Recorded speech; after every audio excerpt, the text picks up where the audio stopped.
তোমাদের চ্যাম্পিয়ন, আশা করি যে চ্যাম্পিয়ন হওয়ার জন্য মাঠে নামবা। তোমার মানে মন্তব্য শুনবো আমরা। ওভারঅল বানাসিয়া ক্রিকেট একাদশ ভালো খেলেছে, আর মহেশপুর সুপার লিগের যে টুর্নামেন্ট, এই টুর্নামেন্টে তোমার থেকে কেমন লাগেছে এবং কি ফাইনালে তোমাদের পরিকল্পনা কি? ধন্যবাদ রবিউল ভাইকে আমাকে কিছু বলার সুযোগ করে দেওয়ার জন্য। আসলে সচরাচর এমন ধরনের টুর্নামেন্ট দেখা যায় না বর্তমানে। তো মহেশপুর আসলে খুবই সুন্দর একটা আয়োজন করেছে। তো আমরা নেক্সটে এরকম আয়োজন আমরা চাইব। তবে একটা মানে মহেশপুর প্রিমিয়ার লিগের যে যারা কমিটি প্যানেলে আছে, আয়োজক প্যানেলে আছে, তাদের কাছে একটা রিকোয়েস্ট থাকবে আমার, নেক্সটে টুর্নামেন্ট ছাড়লে আপনারা এক দলের প্লেয়ার আরেক দলে যাতে না খেলতে পারে, কিংবা মানে সেমিফাইনাল ফাইনালে মানে দেখা গেছে ঘুরিয়ে ফিরে এই প্লেয়ারগুলো খেলতে আছে, দেখা গেছে একটা টিম রান করতে 10টা প্লেয়ার কিন্তু খেলে, এখানে দেখা গেছে যে নিচের সারির যে প্লেয়ারগুলো আছে ওগুলো কিন্তু সুযোগ পাইতেছে না, বাদ করে দিতেছে। তো আসলে এই আজকে যে সেমিফাইনাল 4টা ম্যাচ হয়েছে, ঘুরে ফিরে আমরা দেখলাম 25-30 জন প্লেয়ারে কিন্তু এই 4টা ম্যাচ খেলতে আছে। তো আপনারা এই জিনিসটা একটু মানে সুদৃষ্টিতে দেখবেন ইনশাল্লাহ। আর আমরা ফাইনালে ইনশাল্লাহ চেষ্টা করব আমাদের সর্বোচ্চটা দেওয়ার জন্য। ধন্যবাদ মহেশপুর সকল। আসলে মহেশপুরের মানে জুনিয়র ছেলেরা এবং তাদের যে অ্যাক্টিভিটিস আসলে এগুলো আমাদেরকে অনুপ্রাণিত করে। আসলে আমরা বড়বাড়ির মানে ছেলেরাও এরকম করে, তো বাট আমরা এদিক থেকে অনেক আগে গেছেন এবং অনেক ছেলেবেলে আপনাদের মহেশপুর আছে। তো সবার জন্য শুভকামনা থাকবে। ধন্যবাদ রবিউল ভাইকে। আসসালামু আলাইকুম।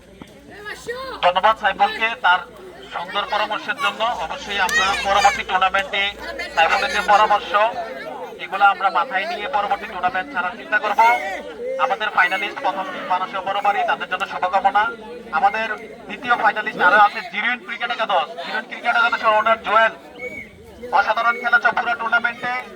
তোমাদের ফাইনালে চিন্তা ভাবনা কি? বানাসিয়া বড়বাড়ি ক্রিকেট একাদশ শক্তিশালী অনেক বড় একটা টিম, তাদের সাথে খেলতে গেলে তোমরা অবশ্যই কৌশলী হতে হবে। তোমার চিন্তা ভাবনা কি ফাইনাল নিয়ে?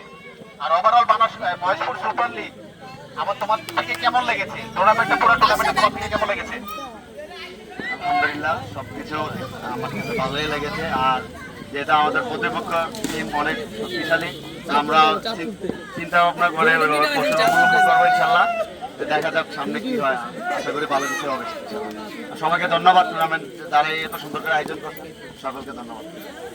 আচ্ছা, দুইজনই আছেন, তোমরা দেখেছো আমাদের মহেশপুর প্রিমিয়ার লিগে বাংলাদেশের সকল টপ প্লেয়ার শর্ট বাউন্ডারি যারা খেলে থাকেন তারা এই মাঠে এসেছেন। তোমাদের ফাইনালি কি এরকম চিন্তা ভাবনা আছে? জি ইনশাল্লাহ আমরা চেষ্টা করব যে বাংলাদেশের এই শর্ট পিচের যে বড় বড় প্লেয়ার আছে আমার জন্য। আর যেহেতু আমাদের প্রতিপক্ষ দল অনেক শক্তিশালী, তো আমরা ওই হিসাবে চেষ্টা করবো।